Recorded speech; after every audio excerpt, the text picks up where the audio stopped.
Welcome my dear friends, कैसे हैं आप सब लोग। मैं हूं आपका दोस्त नितिन और हम आज डिस्कस कर रहे हैं चैप्टर जिसका नाम है income which do not form part of total income. अब तक हम पिछले 3 चैप्टर ख़त्म कर चुके हैं, 3 स्टडी नोट, और धीरे धीरे ही बढ़ेंगे। देखो बहुत जल्दी मैं भी रिकॉर्डिंग नहीं कर पाता, इसलिए ऐसा मत सोचना कि डेली चैप्टर आ रहा है, लेकिन मैं नाम डाल रहा हूँ day 1, day 2, day 3, day 4, day 5।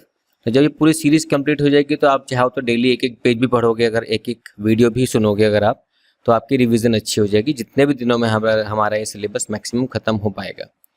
ठीक है, तो आज हम शुरू करते हैं income which do not form part of total income. इस चैप्टर में क्या करना है हमको, इस टॉपिक में समझना ये है कि ऐसी बहुत सारी इनकम होती हैं जो कि हमारे लिए फुल्ली एग्जेम्प्ट होती हैं, उस पर हमें टैक्स नहीं देना पड़ता, और बहुत सारी ऐसी इनकम होती हैं जो हमारी पार्टली एग्जेम्प्ट होती हैं और पार्टली टैक्सेबल होती हैं। तो पहले मैं दूसरी वाले की बात करता हूँ। जो पार्टली एग्जेम्प्ट और पार्टली टैक्सेबल होती हैं, ये अलग अलग हेड्स ऑफ इनकम में आप कवर करोगे। जैसे सैलरी में बहुत सारे कंपोनेंट होते हैं जो कि up to a limit exempt होते हैं, उसके बाद टैक्सेबल होते हैं। कैपिटल गेन में पढ़ोगे कितना टैक्सेबल कितना एग्जेम्प्ट, हाउस प्रॉपर्टी में कितना एग्जेम्प्ट कितना टैक्सेबल। तो हर एक टॉपिक में ना you will find some partly exemption and partly taxable. तो एग्जामिनेशन के टाइम पे अगर आपको पार्टली एग्जेम्पशन के बारे में लिखना हो ना, तो जो हम चैप्टर कवर कर रहे हैं उन चैप्टर्स के अंदर में जो पार्ट आएगा, हालांकि जो मेरी नीचे प्लेलिस्ट गिवन है उस प्लेलिस्ट में अगर आप चेक करोगे, इन salary, capital gain, house property, सारे चैप्टर देखोगे, तो इनमें मैंने बताया हुआ है कि कितना एग्जेम्पशन होता है, कितना टैक्सेबल है। तो वो जो एग्जेम्पशन वाला पार्ट है ना, कि दिस इज नॉट टैक्सेबल, वो आप इस चैप्टर में रेफर कर सकते हो। उसके अंदर कोई दिक्कत नहीं है, आपके कोई मार्क्स नहीं कटेंगे। हाँ, अगर आप फंसते कहाँ पर हो, अगर आप CS कर रहे हो, आपको MCQs आते हैं, तो MCQs के टाइम पे आपको ये चैप्टर थोड़ा ब्रॉडली पढ़ना पड़ता है, क्योंकि आपको थोड़ा नॉलेज ज़्यादा चाहिए। तो उसके बारे में मैं ये नहीं कहूँगा कि इसको समझाऊंगा कि ये क्यों है, ये क्यों है। तो जैसे हमने बात कर रखी है, we are going to just read it. तो लेट्स स्टार्ट।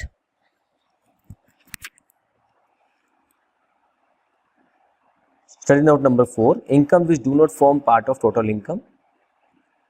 कहते हैं section 10 enlist the various income which are exempt from tax, that is does not form part of total income of the SSC.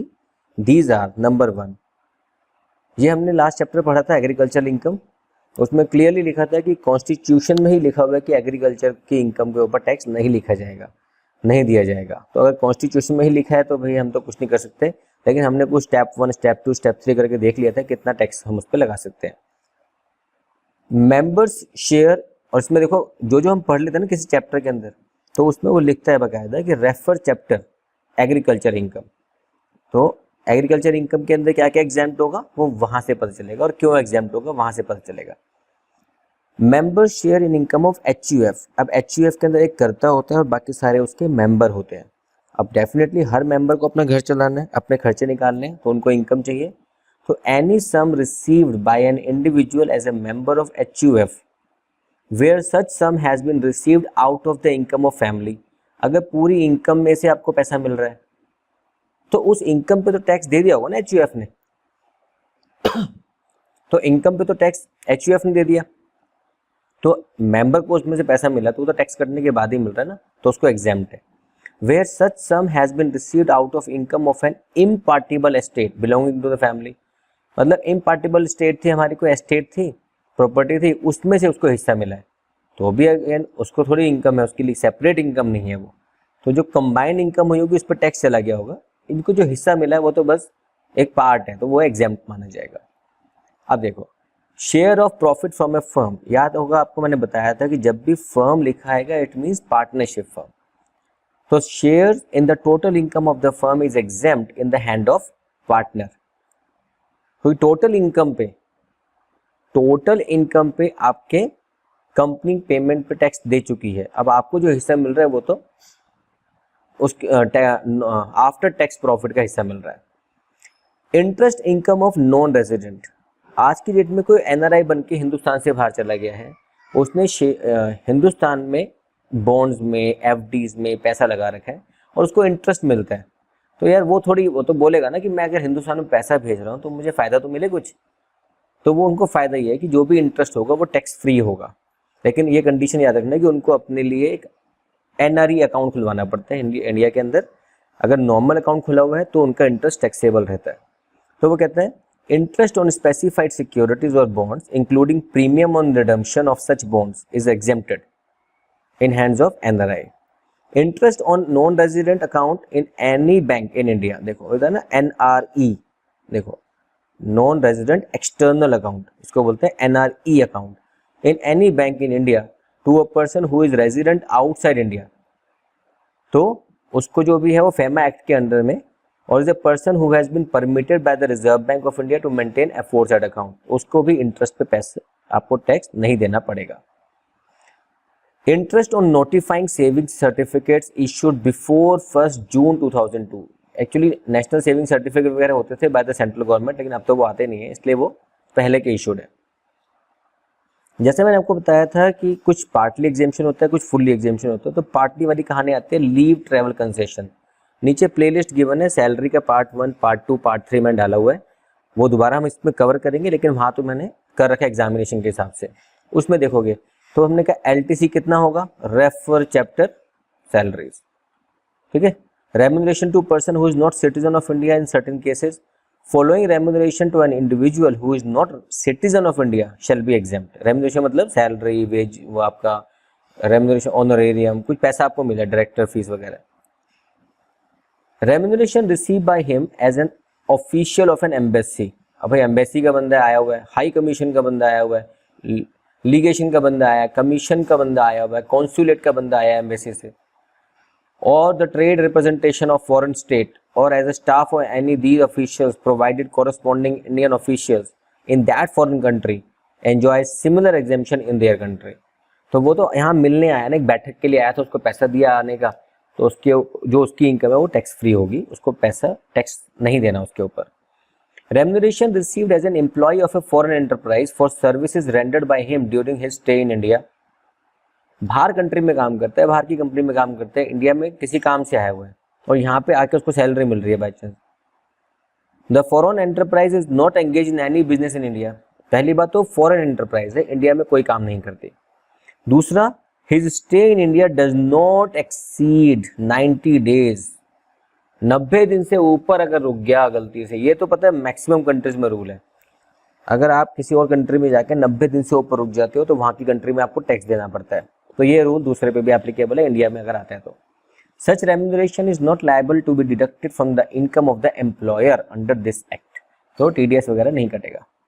Remuneration for services rendered in connection with his employment on a foreign ship, ये देखो ऐसे ऐसे clue याद रखोगे, छोटे छोटे याद रहेगा। Foreign ship, provided his total stay in India does not exceed 90 days in the previous year।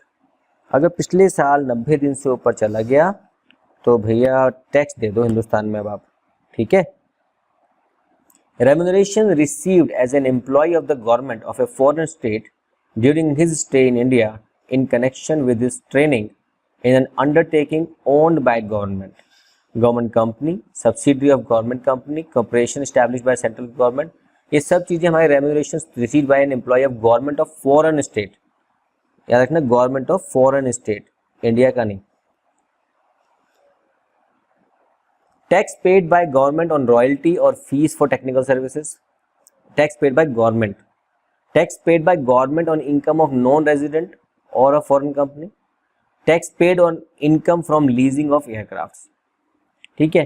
ये सब चीजें हम कैसे बताते हैं, देखो ये दोनों चीजें तो टैक्स फ्री हो गई आपकी, वो टैक्स आपके लिए इनकम हो थोड़ी हो सकती है, अगर किसी ने आपके लिए टैक्स पे किया है, गवर्नमेंट ने टैक्स पे किया है, तो आपकी इनकम नहीं है वो, तो आपके लिए टैक्सेबल भी नहीं है।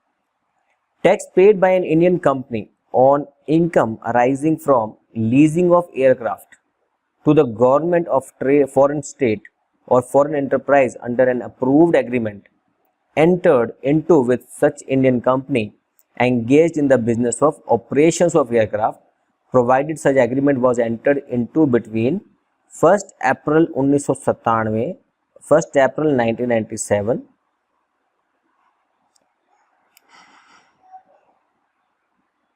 एंड 31 मार्च 1999, इन 2 साल के बीच में, या फिर 31 मार्च 2007 के बाद एग्रीमेंट हुआ हो, तो आपको उस पर टैक्स नहीं देना। मतलब एयरक्राफ्ट कंपनीज आपके साथ कॉन्ट्रैक्ट करती है और आपका कॉन्ट्रैक्ट ऐसा है कि आप बाहर की कंट्रीज को सप्लाई देते हो तो आपको अपनी इनकम पे टैक्स नहीं देना, क्योंकि मेजर सोर्स ऑफ इनकम है, गवर्नमेंट को सपोर्ट कर रहे हो आप। Only tax paid in such income is exempt, however such income is taxable. जो आपने टैक्स पे किया होगा, याद रखना प्लीज, ये मोस्ट इंपॉर्टेंट पॉइंट है, इस इनकम पे जो 3 इनकम ऊपर बताई गई है, इन पे जो टैक्स पे किया गया है सिर्फ वही एग्जेम्प्ट होगा, लेकिन इनकम टैक्सेबल होती है आपकी, जो आपकी बिजनेस प्रोफेशन की इनकम में वो शामिल की जाती है।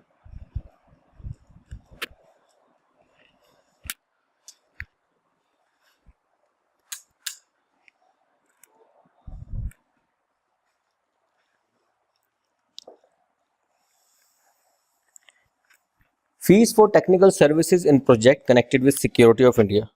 सिक्योरिटी ऑफ इंडिया मतलब जैसे सेबी वगैरह होते हैं ना, कहते हैं any income arising to notified foreign company by way, हमेशा देखो नोटिफाइड फॉरेन कंपनी की बात हो रही है, इंडियन कंपनी की बात नहीं हो रही।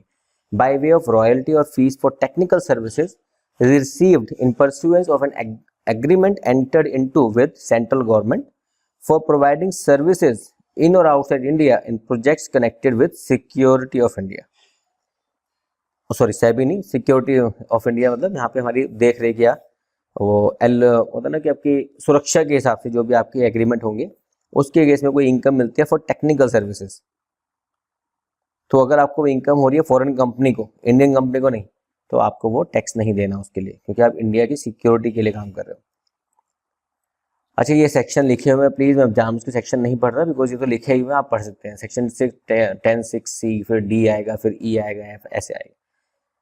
Income from service provided to national technical research organisation NTRO, national technical research organisation. Any income arising to a non resident, देखो फिर से वही नॉन रेजिडेंट और to a foreign company, Indian company को नहीं, ROR को नहीं, RNOR को भी नहीं, by way of royalty from और fees from technical services rendered in और outside India to national technical research organisation, तो आपको जो इनकम मिलेगी उसको वो टैक्सेबिलिटी नहीं काउंट होगी। अलाउंसेस और perquisites paid outside India, allowance क्या होते हैं सैलरी चैप्टर में क्लियर होगा, परक्विजिट भी वहां पे होता है, इतना समझ लो। अलाउंस कैश मिलता है, परक्विजिट में आपको बेनिफिट मिलते हैं। एनी अलाउंस और perquisite paid outside India by government to a citizen of India for rendering services outside India. अब सरकारी मुलाजिम ने बाहर जाके काम किया और उसको वहीं पे पैसे मिल रहे हैं, तो यार वो वहां पे कमा के वहीं पे तो खर्च कर रहा है ना, इंडिया थोड़ी ला रहा है, तो वो वहां पे टैक्सेबल नहीं होंगे उसके लिए। तो इसीलिए हमारे जितने बड़े बड़े कंपनीज के अंदर बोलते हैं ना, हम बाहर टेक्निकल जाना है, हमको ऑन साइट जाना है, मैं अब रशिया जा रहा हूँ, मैं US जा रहा हूँ, मैं ऑस्ट्रेलिया जा रहा हूँ, मैं गल्फ जा रहा हूँ, तो वो लोग जो जाते हैं ना, तो वहाँ पे उनको अलाउंसेज मिलते हैं, रहने के लिए घर मिलता है, अलाउंसेज मिलते हैं डेली के हिसाब से, तो वो टैक्सेबल नहीं होते उनके, इसीलिए वहां से वो बचा के लाते हैं ताकि अपनी इनकम को घर में जाके वो टैक्स फ्री एंजॉय कर सके। Remuneration received by cooperative technical assistance program with an agreement enter into by central government, ठीक है, एग्रीमेंट गवर्नमेंट का है सिर्फ। Remuneration received by non resident consultant और एम्प्लॉय और family member of such consultant, non resident consultant, देखो हमेशा देखो कहीं पे भी इनकम ऑफ इंडियन या ROR या RNOR की बात नहीं हो रही, सिर्फ नॉन रेजिडेंट कंसल्टेंट की बात हो रही है। अब ये देखो ये जो चीजें लिखनी आ रही है ना, ये आपको चैप्टर सैलरी में कवर होंगी। Death cum retirement gratuity, salaries में कितना एग्जाम्प्ट कितना टैक्सेबल, कम्यूटेशन ऑफ पेंशन कितना एग्जाम्प्ट कितना taxable salary, leave encashment salary में लिखा हुआ, ये पार्टली एग्जेम्पशन वाले पार्ट है, फुल्ली टैक्सेबल नहीं, full partly taxable partly exemption. Workman retrenchment compensation निकाल दिया तो भी पैसे दोगे, salary except. Compensation under Bhopal gas leak disaster act, ये बहुत पहले भोपाल गैस लीक हुआ था, डिजास्टर हुआ था बहुत बड़ा, उसके अंदर लोगों को जो कंपनसेशन मुआवजा मिला था वो पूरा का पूरा टैक्स फ्री होता है, उसमें टैक्स नहीं देना उसको। Compensation for any disaster, any amount received और receivable from the central government और स्टेट गवर्नमेंट और लोकल अथॉरिटी बाय इंडिविजुअल और his legal heir by way of compensation on account of any disaster, कोई भी disaster हुआ, flood, आपत्ति वगैरह आ गए, एक्सेप्ट द अमाउंट रिसीव्ड और receivable to the extent such individual और legal heir has been allowed deduction, इसमें डिडक्शन मिलेगी under this act on account of any loss और damage caused by such disaster. वो डिजास्टर कितनी exemption deduction मिलेगी वो depend करेगा किस तरह का कंपनसेशन मिला है, और जब मिलता है उस एग्रीमेंट उसके अंदर लिखा होता है नोटिफाइड, तो इसमें स्पेसिफिकली डिसाइड नहीं किया जा सकता, यहाँ पे बता नहीं सकते हैं आपको हम कि कितना कितने % पे कब मिलेगा। भाई डिपेंड करता है लॉस किसको कितना हुआ है, उसके हिसाब से उसकी डिडक्शन अलाउ की जाती है। Payment under VRS voluntary retirement scheme, ये भी कहाँ पढ़ोगे, सैलरीज में। Tax paid by employer on behalf of employee, कहाँ पढ़ोगे, सैलरीज में। Sum received under life insurance policy, अब आपको पता होगा लोग इंश्योरेंस कराते हैं टैक्स बचाने के लिए, तो जो आप प्रीमियम देते हो उस पर छूट, जो बाद में पैसा मिलता है वो भी टैक्स फ्री होता है। तो इसके अंदर लिखा है any sum received under section 80DD ये doctor facility, any sum received under keyman insurance policy, any sum received under an insurance policy issued after 1st April 2012 in respect of which the premium payable for any of the years during the term of the policy exceed 10% of the actual capital sum assured। Actually क्या होता है, अब हमारे यहाँ पे बहुत changes आ गए हैं।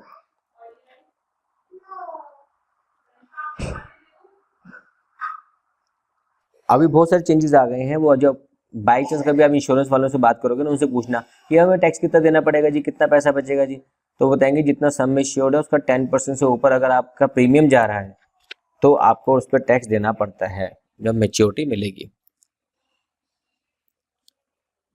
Okay, now point 3 shall not be apply to any sum received on the death of a person, अगर कोई मर गया है तो उसको जो पैसा मिलेगा वो टैक्सेबल नहीं होता, जिंदा रहने पे जो मिलता है उस पर टैक्स लगाया जाता है, लेकिन वो डिपेंड करता है। पेमेंट फॉर स्टैट्यूटरी और पब्लिक प्रोविडेंट फंड, ये देखो पब्लिक प्रोविडेंट फंड की बात कर रहे हो या स्टैट्यूटरी की बात करते हो, कहाँ पे पढ़ेंगे हम, सैलरीज में। अगर आपको जल्दी पढ़ना है तो नीचे दी हुई प्ले लिस्ट में जाओ, उसके अंदर सैलरी पार्ट 1, 2, 3 इनको डिस्कस करोगे, आपका ये चैप्टर पार्ट क्लियर हो जाएंगे सारे। Payment for Sukanya Samriddhi account, आपको पता है कि हमारे देश में अब लड़कियों को पढ़ाने के लिए, बहुत आगे बढ़ाने के लिए हम जागरूकता करते हैं, तो उनको जो पैसा मिलता है इस अकाउंट से, सुकन्या समृद्धि अकाउंट से, वो एग्जेम्प्ट होता है। Payment for recognised provident fund कहाँ पढ़ेंगे हम, salaries. Payment for national pension trust, NPS के अंदर आता है ये, नेशनल पेंशन स्कीम्स के अंदर नेशनल पेंशन ट्रस्ट है। Any payment from the national pension system trust to an SSC to closure of account और on his opting to out of his pension scheme referred to in section 80CC to the extent it does not exceed 40% of the total amount payable। अगर आपके account में 1 लाख रुपए है, आपने 40% से ऊपर नहीं निकाला तो कोई टेंशन नहीं है, अगर उससे ऊपर निकाल लिया at the time of such closure और is opting out of the scheme, अगर 40% से ऊपर निकाला आपने सारा पैसा तो आपका टैक्स हो जाएगा उसके ऊपर। Any payment from the national pension system trust to an employee under the pension scheme referred to in section 80CC or partial withdrawal made out of his account in accordance with the terms and condition specified under the Pension Fund Regulatory and Development Authority Act। आपको पता होगा जैसे insurance के अंदर insurance regulatory development authority act होता है, वैसे ही हमारा पेंशन के लिए भी pension fund regulatory development authority act आता है। To the extent it does not exceed 25% of the amount of contribution made by him. Pension के अंदर क्या होता है, कुछ पैसा आप दे रहे हो, कुछ पैसा होता है कि एम्प्लॉय भी देता हूँ, ठीक है, तो जो एम्प्लॉय ने दिया उसका 25% से ऊपर आप नहीं निकालोगे, अगर निकालोगे तो टैक्स हो जाएगा, कम निकालोगे तो टेंशन नहीं है। Payment from approved superannuation funds, कुछ कंट्रीज पेंशन चलाती है तो कुछ कंपनीज सुपर एन्युएशन फंड चलाती है। तो any payment from approved superannuation fund अगर डेथ पे मिला है तो टैक्सेबल नहीं है। To an employee in lieu of commutation of an annuity on his retirement, retirement के टाइम आपने लमसम में बहुत सारा पैसा ले लिया तो भी टेंशन नहीं है। By way of refund of contribution on the death of beneficiary, by way of refund of contribution to an employee on his leaving the service, retire हो गया, निकाल दिया, कुछ भी हो सकता है। By way of transfer to the account of employee under a pension scheme refer to 80CC and notified by the central government, इन सब केसेस में जो सुपर एन्युएशन फंड से पैसा आएगा वो टैक्स फ्री होगा आपके लिए। House rent allowance salary chapter देखेंगे, notified special allowance salary chapter देखेंगे, इंटरेस्ट ऑन सिक्योरिटीज। अब इसमें ना बहुत तरीके के क्लॉज हैं, मैं आपको बहुत डीप में लेके नहीं जाऊंगा, आप प्लीज इसको एक बार पढ़ना जरूर, 12 पॉइंट है इसके अंदर। इंटरेस्ट प्रीमियम ऑन रिडम्पशन और other payment, interest in the hand of an individual and individual family और specified capital investment bonds tax free. ये सब टैक्स फ्रीज है, ठीक है। टैक्स फ्री मतलब इस पर टैक्स नहीं देना आपको। Interest on specified bond to NRI, interest on and principal received in respect of such bonds whether on the maturity और अदरवाइज, अदरवाइज मतलब डेथ हो गई, कुछ भी पैसा मिल सकता है या पहले तोड़वा लिया आपने। Interest payable to any bank incorporated in the country outside India, बाहर की कंट्री में पैसा लगाया, बाहर का बैंक ब्रांच में था तो आप थोड़ी टैक्स दोगे, बाहर वाले लोग पैसा उस पर टैक्स नहीं देंगे। Interest payable on a loan advance by Nordic investment bank for an approved project, ठीक है। ये आप लोगों का नया नाम होगा तो इसके लिए गूगल मारना नॉर्डिक इन्वेस्टमेंट बैंक क्या होता है, ठीक है।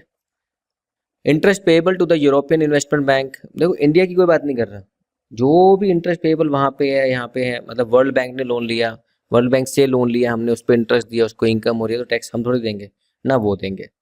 Interest payable by government local authorities, interest on securities held by welfare commissioner, Bhopal gas victims etcetera. ये सब चीजें आप पढ़ चुके, दोबारा वो नाम बता रहा है बस। Income from leasing of aircraft, आपकी कंपनी है और एयरक्राफ्ट को लीज करती है। एयरक्राफ्ट लीज मतलब बहुत बड़ा connection agreement between different governments. तो any payment made by an Indian company engaged in the business of operation of aircraft to acquire an aircraft और an aircraft engine on lease from the foreign government or a foreign enterprise under an approved agreement, the agreement must not be entered into, अगर ये agreement in dates के बीच में हुआ है या इसके बाद हुआ है तो आपको टैक्स देना पड़ेगा, वरना टैक्स नहीं देना पड़ेगा। Foreign enterprise means a person who is non resident, याद रखना ये हमेशा ये नॉन रेजिडेंट्स के ऊपर ही है, हमारे लिए कुछ भी नहीं है, ठीक है। भावुक मत हो ना, कल को मैं काम शुरू करूंगा तो मुझे बेनिफिट मिलेगा। पहली बात तो इतना बड़ा काम करने के लिए हमें बहुत सारे लिंक चाहिए और इन्वेस्टमेंट चाहिए। Tax point, tax paid on an agreement between this is eligible for exemption under section 866 BB। ये छोड़ते हैं, आगे बढ़ते हैं। याद रखना ये चैप्टर थोड़ा सा जल्दबाजी में इसलिए पढ़ा रहा हूँ क्योंकि इसमें आपको सिर्फ पढ़ना है और MCQs क्लियर करने हैं। इसके अंदर स्पेसिफिकली ऐसा कुछ बहुत बड़ी चीज़ें नहीं आती एग्जाम में, बस पता होना चाहिए। स्कॉलरशिप सेक्शन, स्कॉलरशिप्स, बच्चों को स्कॉलरशिप मिलती है तो कॉस्ट ऑफ एजुकेशन के लिए मिली स्कॉलरशिप, उसमें कोई टैक्स नहीं है क्योंकि पैसा नहीं मिल रहा ना, स्कॉलरशिप मिली, आपको फीस के पैसे नहीं मिल रहे, आपको एजुकेशन ही मिल रही है। Cost of education also include incidental expenses and also the exemption is irrespective of actual expenditure. अगर आपको 10 लाख की स्कॉलरशिप मिली, आपका खर्चा 8 लाख हुआ है तो भी आपको पैसा तो मिलेगा नहीं ना, वो आपको छूट जाएगा। अब फायदा आता है हमारे देश का मंत्री बनने का। देखो दोस्तों, ये हमारे लिए बड़े गर्व की बात है कि हम MP MLA बन जाए, तो मेंबर ऑफ पार्लियामेंट बन जाओ या मेंबर ऑफ लेजिस्लेटिव असेंबली बन जाओ तो आपको क्या बेनिफिट है। तो जो डेली अलाउंस मिलता है लोगों को, डेली खर्चा उठने को मिलता है, तो daily allowance received by any person by reason of his membership of Parliament और स्टेट लेजिस्लेचर और any committee, any allowance received by any person by reason of membership of Parliament, constituency allowance received by any person by reason of his membership और state legislature. इन लोगों को कोई भी allowance मिलता हो, अलाउंसेस की लिस्ट पूरी सैलरी चैप्टर में गिवन है, तो सारे के सारे अलाउंसेस इनके लिए टैक्स फ्री है, इनको कोई टैक्स देना नहीं है, ठीक है। तो बड़ी मेहनत लगती है MP MLA बनने के लिए, आपको कॉलेज लेवल से शुरू करना पड़ेगा पॉलिटिकल करियर अपना। अवार्ड एंड रिवॉर्ड्स, अब अवार्ड मिला, कैश मिला तो क्या हुआ, टैक्स फ्री, टेंशन नहीं है। लिंक किसको, any payment made whether in cash or kind in pursuance of any award instituted by the in the public interest by the central government or state government या as a reward by central government or any state government for approved purposes, किसी purpose के लिए आपको award मिला तो भी आपको वो tax free. Pension to receiver of gallantry awards, gallantry award मिला आर्मी के अंदर, आपको उसको पेंशन मिलती है उसको। तो pension received by an individual who has been in the service of central और state government and has been awarded Param Vir चक्र और महावीर चक्र और वीर चक्र और such other notified gallantry award, तो इनको अगर ये अवार्ड मिले हुए हैं 3 तरह के, परमवीर चक्र, महावीर चक्र और वीर चक्र, ये नाम बहुत सुने हम लोगों ने, इनके बेनिफिट देख लीजिए। इनको जो पेंशन मिलेगी वो टैक्स फ्री होगी, उनको टैक्स नहीं देना उसके ऊपर। Family pension received by any member of family of such individual, इन लोगों की डेथ के बाद इनकी फैमिली को पेंशन कंटिन्यूसली मिलती है तो उनको भी टैक्स नहीं देना। Family pension to a widow of children of armed forces, आपको पता ही है कि हमारे कुछ शहीद जवान होते हैं जबकि सरहद पे या फाइट में मारे जाते हैं, तो उनकी जो विडो होती है, उनके जो बच्चे हैं, उनको जो पेंशन मिलती है आर्म फोर्सेस से, वो भी हमारी टैक्स फ्री होती है। लेकिन उसमें कुछ कंडीशंस होती हैं, लेकिन वो कंडीशन यहाँ पे हम लिखते ही नहीं है, वो कंडीशन डिसाइड की जाती है बाद में जब उनको पेंशन मिलनी शुरू होती है। Palace of ex ruler, palace, the annual value in respect of any one palace which is in the occupation of an ex ruler. आपको पता है कि आज भी हमारे देश में कई ऐसी जगह हैं जहाँ पे राजाओं का राज बोला जाता है कि रजवाड़ों से हैं ये लोग उस राजा के परिवार से हैं। तो राजा के परिवार के पास तो बहुत सारे पैलेस होते हैं, तो उनमें से किसी एक पैलेस के ऊपर जो उसकी एनुअल वैल्यू निकाली जाएगी वो टैक्स फ्री हो जाएगी, लेकिन किसी एक की, सारी नहीं, अगर उसने उसके ऊपर अभी भी उसमें रहता है तो। Income of local authority, local authority मतलब आपकी जो म्यूनसिपैलिटी वगैरह होती है। Income chargeable under the head income from other sources, capital gain, income from other sources, ये सब चीज़ें इसके लिए एग्जेम्प्ट है। Income from supply of commodities services with in its own jurisdiction, इसके लिए एग्जेम्प्ट होती है। Income of scientific research association, अब आपको देखो कि ये सारी चीज़ें हमारी गवर्नमेंट को कंट्रीब्यूट करने के लिए है, आपको फैसिलिटीज देने के लिए है। तो रिसर्च एसोसिएशन होगी तो डेवलपमेंट के लिए रिसर्च करोगे आप, ये भी हमारे लिए टैक्स फ्री होती है। हमारे लिए मतलब जो लोग इनमें पैसा लगा रहे हैं या फिर वो काम कर रहे हैं। इनकम ऑफ न्यूज़ एजेंसीज, ठीक है, तो ये कहते हैं any income of specified news agency, for example press trust of India set up in India solely for collection and distribution of news shall be exempt provided the news agency applies its income or accumulate it for application solely for collection and distribution of news। अगर आप पैसे जो भी income आ रही है उससे news collect करने में और डिस्ट्रीब्यूट करने में पैसा खर्च करते हो तो इनकम आपकी एग्जेम्प्ट हो जाती है। It does not distribute its income in any manner to its members, और जो प्रॉफिट होता है वो मेंबर्स को डिस्ट्रीब्यूट नहीं होता। तो जितनी भी कंपनी ये जो कंपनीज होती है ना, ये जितने भी अपनी गाड़ियाँ होती हैं सब कंपनी के नाम पे खरीदती हैं, स्कूटर, बाइकल, माइक, ये सब चीज़ें अपने कंपनी के नाम पे खरीदती है और अपने अपने जो मेंबर उनको देती रहती है। तो एक्चुअली में तो कंपनी की है, लेकिन एंजॉय मेंबर करते हैं।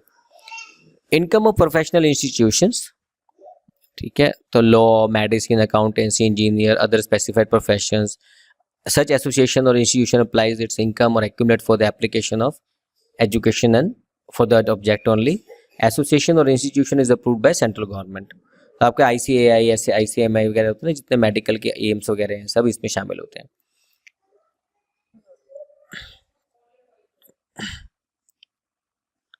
रेजिमेंटल फंड, रेजिमेंट मालूम है ना, रेजिमेंट हमेशा एक वर्ड होता है जो हमेशा आर्मी के लिए यूज करते हैं।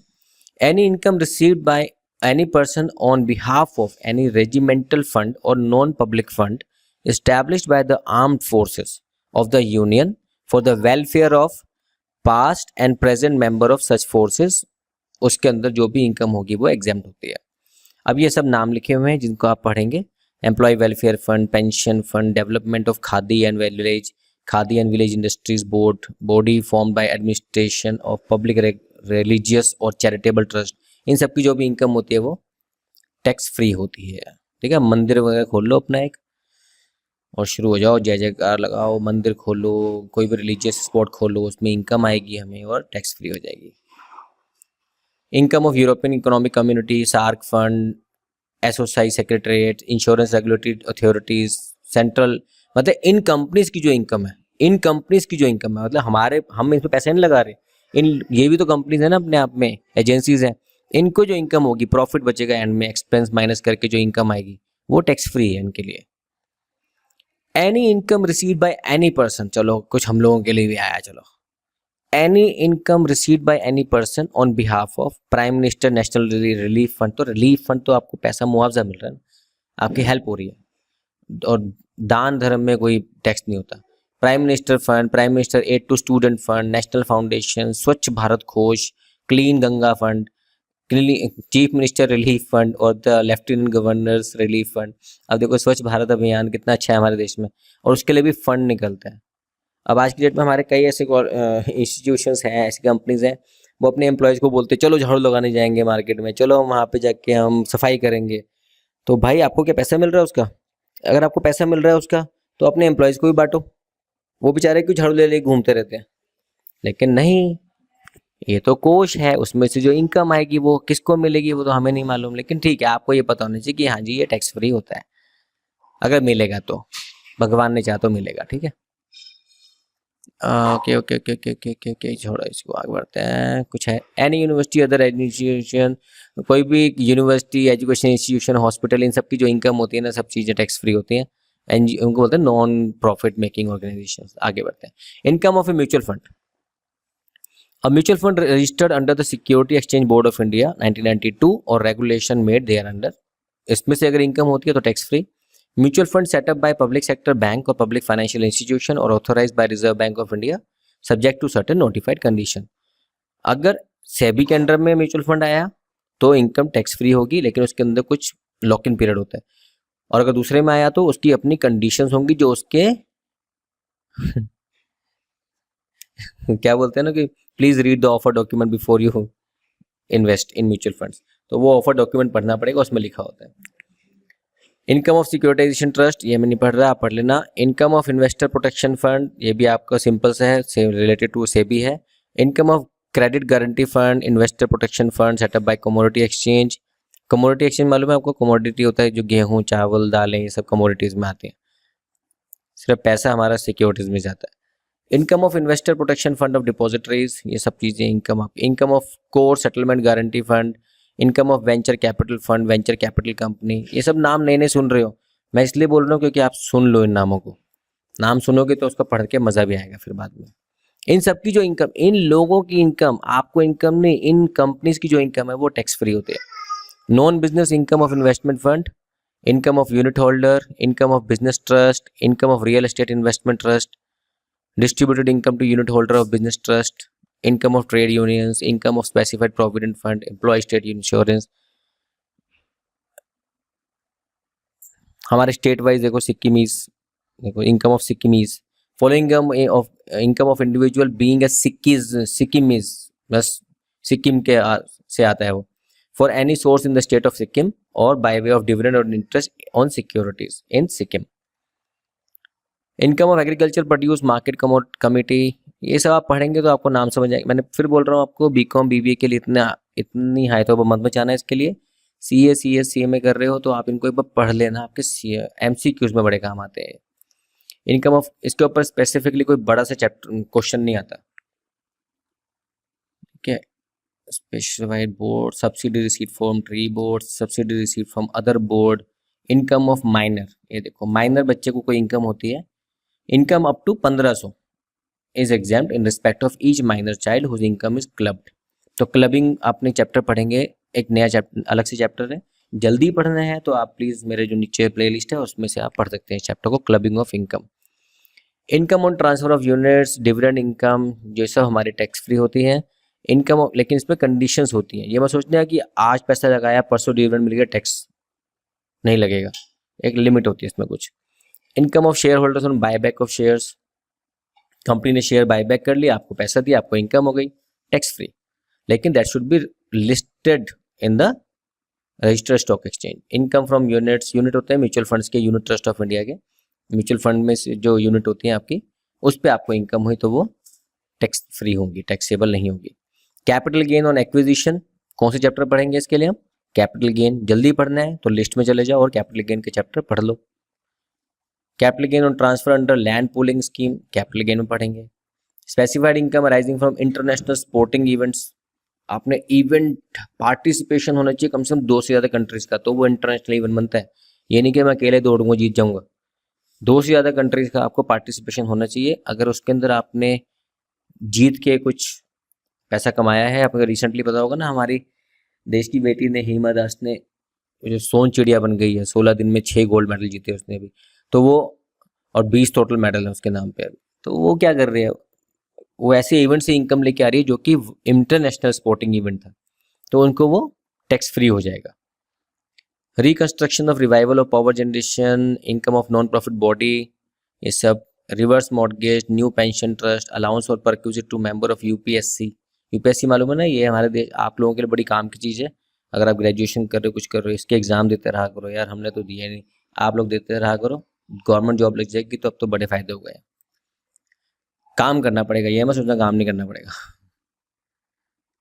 इंफ्रास्ट्रक्चर डेट फंड है। इंपोर्ट ऑफ क्रूड ऑयल है, अगर आप क्रूड ऑयल को इंपोर्ट करते हो तो उससे अगर इनकम होती है तो आपको टैक्स एग्जेम्पशन मिलती है। स्टोरेज ऑफ क्रूड ऑयल, आपका काम ऐसे है कि आपका वेयर हाउस है, आप क्रूड ऑयल को स्टोर करते हो तो भी आपको बेनिफिट मिलेगा। कोई स्टॉक क्रूड ऑयल का बचा हुआ था सामान, उसको आपने बेच दिया, थोड़ा लेफ्ट ओवर था, तो उसके ऊपर भी आपको एग्जेम्पशन है। Equalisation levy, expenditure related to exempted income. याद रखना दोस्तों, अगर कोई इनकम एग्जेम्प्टेड है उसके ऊपर कोई खर्चा करोगे तो ये नहीं कि वो खर्चा दिखा सकते हो अपने रिकॉर्ड में। अगर प्रॉफिट एंड लॉस अकाउंट में अगर आप इनकम नहीं दिखाओगे तो एक्सपेंस भी नहीं दिखा सकते उससे रिलेटेड, ठीक है। तो ये सब चीज़ को पढ़ लीजिएगा। Newly establish unit in SEZ, ये हमारे CA वाले बच्चे जरूर पढ़ना। New plant and machinery, tax point, ये मैं आपको थोड़ा सा इसको मैं आगे स्किप मार रहा हूँ क्योंकि ये सब चीज़ें बहुत लंबे समझने वाली चीज़ें हैं, इसको प्रैक्टिकल के थ्रू कर सकते हो। लेकिन अगर आप CS कर रहे हो तो दोस्तों इसको जरूर पढ़ना। क्वांटम और डिडक्शंस कैसी होती हैं, कि अगर आपने काम शुरू किया और पहले 5 साल आपको कितनी डिडक्शन मिलेगी इनकम में से, नेक्स्ट 5 ईयर्स में कितनी मिलेगी, अगले 5 साल के बाद कितनी मिलेगी, ठीक है। एक्सपोर्ट टर्नओवर का मतलब क्या होता है, ये सब चीज़ें आपको पढ़नी पड़ेंगी, बिना पढ़े बात नहीं बनेगी। इस चैप्टर को मत सोचना कि मैं बहुत इन डेप्थ क्यों नहीं पढ़ा रहा, मैं सिर्फ आपको पढ़ा रहा हूँ ताकि आपको एक बार आंखों से निकल जाए चीज़ें क्या क्या करनी है, किस किस के लिए काम की है, किस किस के लिए काम की नहीं है।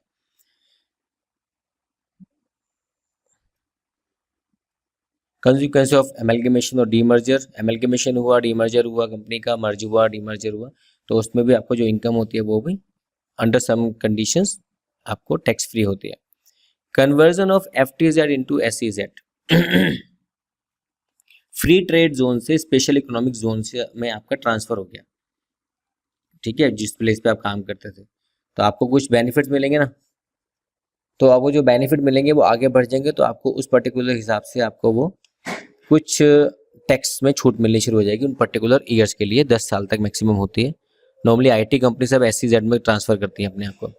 Double deduction is not permissible, 2 bar deduction नहीं मिलेगी, एक ही बार मिलेगी जब भी मिलेगी। तो this is about income which are exempt from income. तो आपको दोस्तों इस चैप्टर को प्लीज़ रिवाइज कीजिए, नीचे दी हुई प्ले लिस्ट में जाके इस चैप्टर के बारे में जो है पार्टली एग्जाम्शन है, अलग अलग चैप्टर्स को पढ़िए। और चैनल आपके साथ ही है, जितना कोशिश कर रहा हूँ पढ़ा सकता हूँ पढ़ा रहा हूँ। सब्सक्राइब कीजिए, दोस्तों को शेयर कीजिए और इस चैनल को बढ़ाइए जितना बढ़ सकता है, और अगले चैप्टर का वेट कीजिए। Okay, thank you very much, have a great day, God bless you, bye bye.